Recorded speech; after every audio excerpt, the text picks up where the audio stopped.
నమస్తే. నమస్తే అన్న. ఇప్పుడు జూబ్లీ హిల్స్‌లో బై ఎలక్షన్ వచ్చింది కదా! ఎమ్మెల్యే చనిపోయాడు. మెయిన్‌గా కాలనీకి సంబంధించి బస్తీలో ఎలాంటి సమస్యలు ఉన్నాయి ఎక్కువ? బస్సులు సమస్యలే ఉంటుందన్న.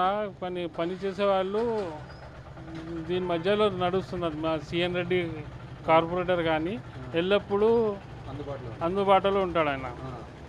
ఇప్పుడు నవీన్ యాదవ్ అన్నకి ఇప్పుడు సీట్ ఇచ్చినారు.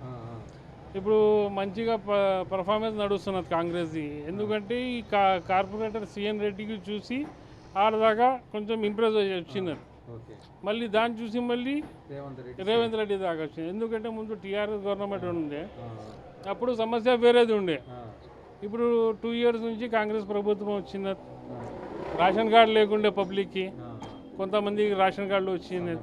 సన్న బియ్యం నడుస్తున్నది. నేను కూడా తీసుకునే వస్తాను. నేను కూడా రేషన్ కార్డు, పాత రేషన్ కార్డు, నాకు వైఎస్ రాజశేఖర రెడ్డి టైపే ఆ మూమెంటే నాకు దొరికింది. ఇప్పుడు రెగ్యులర్ అప్పటి నుంచి ఇప్పటిదాకా నేను కంటిన్యూ ఉన్నది. మళ్ళీ కొంతమంది అప్లై చేసిన వాళ్ళు కొంత ఇబ్బంది ఉండే ముందు, అది అందరికీ లేదు కదా, కొంతమందికి ఉన్నది, అప్లై చేసుకోలేదు.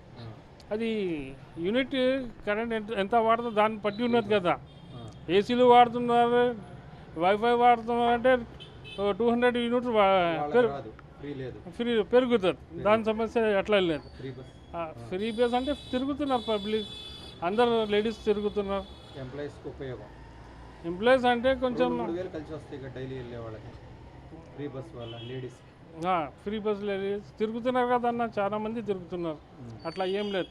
కానీ దీంట్లో మంచిగా ఈ ఓన్లీ లేడీస్కి చేస్తే, ఇది ఎడ్యుకేటెడ్కి ఏజెడ్ వాళ్ళకి చేస్తే ఇంకా బాగుంటుండే. ఎందుకంటే 50 ఏజ్ పైన ఉండే వాళ్ళకి ఉంటే కొంచెం మంచిగా ఉంటుంది. ఇప్పుడు ఎట్లా అయినదంటే ఓన్లీ లేడీస్కే ఎక్కువ అయిపోయినాయి, దానికి జెంట్స్ పోతున్నారు.